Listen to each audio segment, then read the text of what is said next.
உங்களில் எத்தனையோ மக்கள் நோன்பாளி என்பதாக நினைத்து கொண்டிருக்கின்றார்கள்.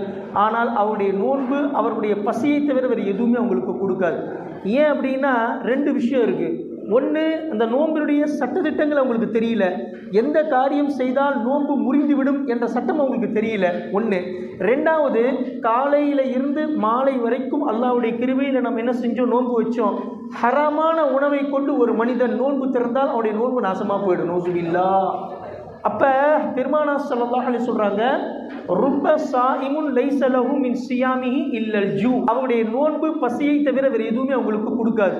ரெண்டு விஷயம். ஒன்று, மசாலா தெரியல, நோன்பு முறிஞ்சு போச்சு, ஆனால் அவர் நான் நோன்பு தான், நான் நோன்பாளி தான் அப்படின்னு நினச்சிட்டு இருப்பார்.